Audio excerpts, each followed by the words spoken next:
News 7 Tamil, பொறுப்பும் பொது நலமும். சேலத்தில் கண்ணில் தென்படும் மரங்களில் எல்லாம் ஆணி அடித்து விளம்பர பதாகைகளை தொங்கவிட்டு மரங்களை சேதப்படுத்தி வருகின்றார்கள். தனியார் பள்ளி மாணவ மாணவிகள் கலந்து கொண்டு அதனை அகற்றும் பணியில் ஈடுபட்டனர்.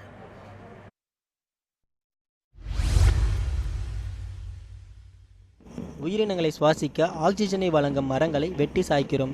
கண்ணில் தென்படும் மரங்கள் எல்லாம் ஆணி அடித்து விளம்பர பலகைகளை தொங்கவிடுகிறோம். இரும்பு ஆணிகளை அடித்து விளம்பர பலகைகள் தொங்கவிடப்படுவதால் மரங்களின் ஆயுள் கேள்விக்குறியாகி உள்ளது.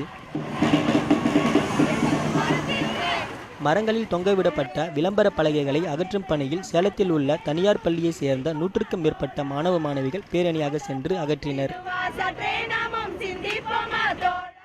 ஆணியெல்லாம் ட்ரீஸில் இருக்கிறது தப்பு, அதை பிடுங்கிறது எங்கள் வேலை. நாங்கள் இன்னும் கண்டினியூ பண்ணுவோம், இப்பயும் பண்ணுவோம்.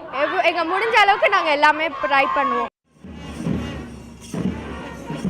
சேலம் அடிவாரத்தில் இருந்து துவங்கிய இந்த பேரணியில் மாணவ மாணவிகள் மிகுந்த ஆர்வத்துடன் மரங்களில் இருந்த ஆணிகளையும் விளம்பர பலகைகளையும் அகற்றினர். மரத்தெல்லாம் காப்பாற்றுறதுக்கு நாங்கள் அந்த போஸ்டர்ஸ் வழியில் இப்போ நாங்கள் வழி நட போயிட்டுருக்கோம். இப்போ வழியில் பார்க்குற அந்த போஸ்டர்ஸ் மரத்தில் ஒட்டுறதை எல்லாத்தையுமே நாங்கள் ரிமூவ் பண்ணிகிட்ருக்கோம். ஸோ நாங்கள் ஒரு அவேர்னஸ் க்ரியேட் பண்ணிகிட்டு இருந்தோம். நிறைய போஸ்டர்ஸ் எல்லாம் செஞ்சு எடுத்துகிட்டு வந்து எல்லோரும் ஒரு குரூப்பாக போய் பேண்டெல்லாம் வச்சு நிறைய அவேர்னஸ் பண்ணிகிட்ருக்கோம். ஒவ்வொரு மரத்திலும் ஆணிகளை அகற்றிவிட்டு அந்த மரங்களில் களிமண் மற்றும் மஞ்சள் கலந்த கலவைகளை அவர்கள் பூசினர். மனிதர்களைப் போல மரங்களும் உயிர் உள்ளதாகவும் ஆகையால் இதற்கு மேல் மரங்களில் யாரும் ஆணி அடிக்கக்கூடாது எனவும் மாணவர்கள் தெரிவித்துள்ளனர். மரத்தில் ஆணிலாம் அடித்து அதில் நாங்கள் கொல்றாங்க நிறைய பேர்.